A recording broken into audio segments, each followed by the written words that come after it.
Good morning. I hope that you are all well and in good spirits. We will go ahead and connect as we usually do.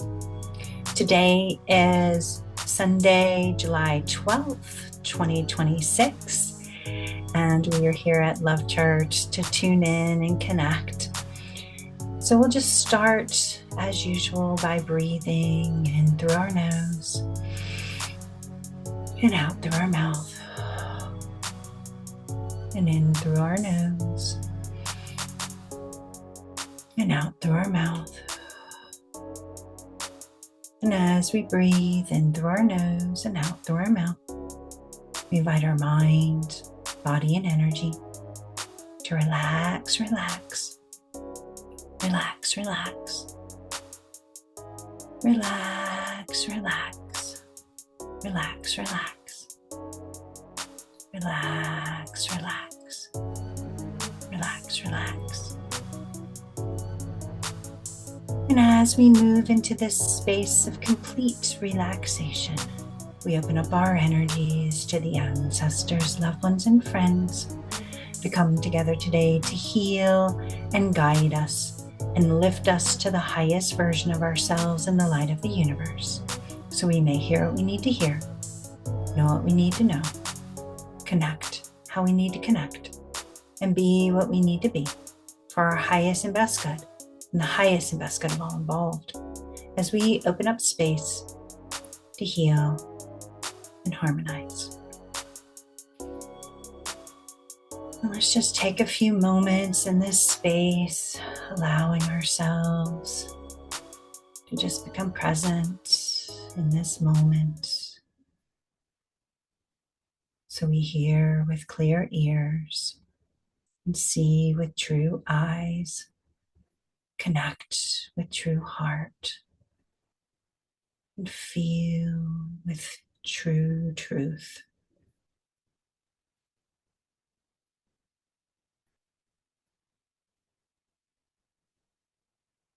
All right. So I just wanted to tune in today about the concept of perception. But before we get into that, let's pull from How to See. Whoop. I'll take that on. And let's do page 70. Mindfulness protects us. When we drive through the city, we are constantly consuming things, whether we want to or not. Advertising penetrates our consciousness and the consciousness of our children, who are even less able than us to filter these sources of toxic consumption.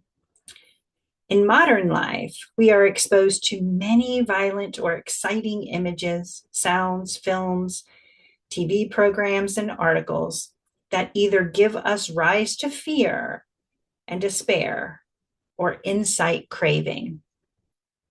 Without mindfulness, we don't have a skin to shield us. And what we see and hear assaults us and penetrates our consciousness. With mindfulness, we have a means to protect ourselves and to be aware of what we are consuming through our senses. All right, so that tunes into how I wanted to kind of speak as far as perception goes. And I'll just talk about some basics that you may have heard me speak to before and how it wraps into perception and our perspective. So, energy goes where our attention flows. And if we are focused, as that passage said, on the fear or the overwhelm or the consumption or the desire, then we will see more of that. I call it red car theory. When I got a red car, I didn't see a lot of red cars on the road. And then suddenly I'm seeing more and more red cars. Were there more red cars present? No. Was my awareness focused on the color red when it came to cars? Yes. And then, because like energy attracts like energy and energy multiplies upon itself, what will eventually happen is I start magnetizing or multiplying that energy in my world. So the more my awareness is tuned in on it, the more I see it. And then the more I see it, the more likely that energy is to attract to my energy system.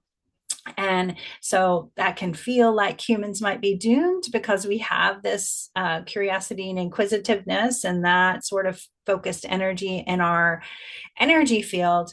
But if we focus on perception or perspective, then we can use this as a superpower for us to be able to shift our flow of what's coming towards us. Now, is it a one and done practice? Absolutely not. But my personal belief is, and it took you this long to get to where you are in the world, and there's not going to be a one and done practice that shifts and changes everything immediately. But if we can focus in that mindful way, being present, recognizing our consumption, what nutrients are we taking into ourselves and what does that mean, then that allows us to slowly calibrate our perception into spaces that are healthier or more in tune with our truth.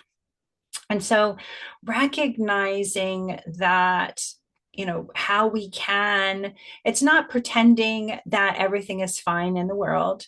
It's not denying that bad things happen. It is not believing that if I'm just positive, my world will be perfect. That's not what it is.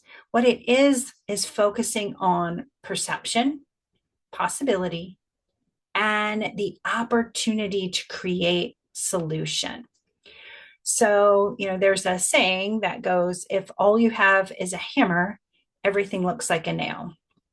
The first thing that we want to tune into is what is our toolbox? What's our perception of our toolbox? If my belief, my perception is, oh, that thing that I do is the answer to everything, then the challenge there is it actually limits me to one tool. All you have is a hammer. And then it turns every challenge that I'm working through or lesson that I'm working on into the same nail. And so that we have to step back. And the first perception that we want to look at is like, the truth, the present moment mindset of the situation, and what's the best solution? What's the best way to work through that? What is that going to open up for us? And so when I teach intuition, how we do that is pause, reflect, and reconnect. And so whenever we are working in let's say we'll instead of using intuition, we can go into that another day. We'll work on a solution-based thought process. And so something happens in our world that we don't like. And if immediately we have a response that we always do, this happens, I do that, someone hurt my feelings, I cut them off, say, then that will just reinforce not only the situations getting to a point where you have to cut them off, but also you'll see more of those styles of people in your world. So how do we work with that? We step back, we pause, and we just take inventory of the situation. What is actually true? And I can teach 22,000 different types of teachings inside of each one of these things. And I'm going to try and keep it as simple as a 20-minute talk can be. And obviously, there's lots of ways to approach that because that's what we're talking about. So if we pause, the first thing we want to tune into is it real? Is it true? Is it kind? Is it mine? And so is it real? Like, is what I see real? So I always use the example of two people are sitting in a room and I walk in and they turn and they whisper to each other. Did I really see that? Was that real? Yes. My eye saw it. I know it's true. Oh, well, I know it's real, but true is the truth that I know that they are talking about me, because that would probably be the perception. That would be the assumption of the mind, the thing, the story that starts in my head. And so I know I can't absolutely positively say that that is true. And then we look at, is it kind? Because if we live a kind world, if we are a kind person, and we don't have to be the kindest person, but if we have compassion and empathy, we can probably identify that our inner critic, or the stories that we tell ourselves, is usually not kind. Our authentic self, our empathetic self, our compassionate self probably is usually kind. And so if is it kind lets us know who, where in our body,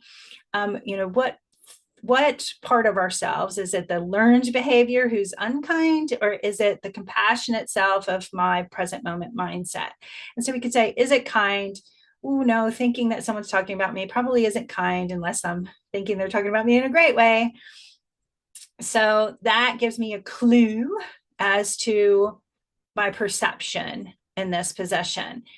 And then, is it mine? Which says, well, if they are, no matter what the rest of that is, like, is there truly any attachment within me that I need to make to that situation? And we could probably say, when that, well, let them. And so how do we incorporate that to halt learned behavior perception, or the critic, or the challenge? That's a great first move. Is it, pause? Is it real? Is it true? Is it kind? Is it mine? And then once we go through that, we can have a little identification of what it feels like. And we can tune into ourselves and say, oh, okay, now that I have these ingredients, I know, well, the base of what it is. I can tune into where in myself um, I'm feeling it, and what I'm feeling. Like, what was that came forward? Even if it was learned behavior, like, why is that my learned behavior? And so we can just kind of give it a little definition of like how it felt, and our perception of it in that moment. And then we put it to bed, pause, let it go to sleep. Wake up the next day, and I look at it again. I read what I wrote. I tune into that feeling. Does it, tomorrow, after a good breakfast, does those two people whispering hit me the same way? Is it feel the same in me? Or do I have to evoke that and like get in there and call it up? And it likely won't, unless it's something that's truly connected. The perception of it is like truly affecting you. And so most of the time we could say, oh, like totally changed form, can't even feel that way now, not even a big deal, doesn't matter in my world. But if it does, then we can see where that feeling is. Is it more or less? Is it in a different part of our energy system? Is it speaking a different story now? Like, what is that? And we, reflect on it for a little bit, where it was and where it is now, what is the differences. And then we reconnect. Okay, what am I meant to know about this? What am I meant to work on with this? What am I meant to connect to when it comes to this? And we can go back into, is it real? Is it true? Is it kind? Is it mine? So like, if a new story has formed or something different, we don't want to, even for the best intentions, just follow the story. We want to tune into the energy. We want to align to the feeling. We want to connect to the authentic self and that true, kind, mind. That's those four things allow us to recognize if we're still there, then maybe we need to, repeat the process. But it just is a little tool, one of the many little tools that can help us change perception of things, or perspective of the focus. And because this keeps coming up, these past few weeks has really been a lot about paying attention to perception. One of the things that I want to put out there when it comes to this process is, a less than wound that makes us believe people are talking negatively about us might be a blaring light that's really easy to identify. But where we close ourselves in to what feels like seemingly safe spaces of perception can also be just as tricky. And that can be how we see the world. That can be our, sometimes I call it evil do-gooders, our best intentions that have the worst outcomes. And it might not be because we did something wrong. It might be because we've been using the wrong tool to try and work on whatever that is. So while it's, like I said, easy to identify the not good feeling and put it through the pause, reflect, reconnect, is it real? Is it true? Is it kind? Is it mine? I would like us all to tune in a little bit to things that we believe we know. So you can look at your relationship with yourself, how you are giving yourself self-care. You could look at your relationships with other people. You can look at your boundaries. You could look at many of those other things that we have these kind of locked in perceptions or perspectives, and evaluate them and see, like, does this need refining? Does this need touching up? Does that belief need to drop away and this belief is going to come into place with it? Do I still feel it as deeply? And if not, why? And so those are some things that I think if we could get into the not as easy to identify positions, then that allows us to really change our perspective on that. And I'll give a little personal story. I might have told this on a previous Love Church, but hey, it's a good one. So I hurt my back several months ago, and I was shocked because I do all the things for my body. I, get massage and I go float and I go to the chiropractor and I get cupping and I get acupuncture sometimes. And, I rest and, play in the garden. And, I do all the things that I felt were the nutrients that my body needed. And so then when it happened, while I was pushing myself, it kind of was shocking to me because I was like, what? I did all the things to make you function properly, body. Why are you not functioning properly? And it took me a little while and a lot of pain. But I tuned in and realized I was doing those things from the wrong perspective. I was doing those things from the wrong angle. I floated to, decompress my spinal column and settle my nervous system so my body would do what I wanted. I went to the chiropractor to get aligned so my body would do what I wanted.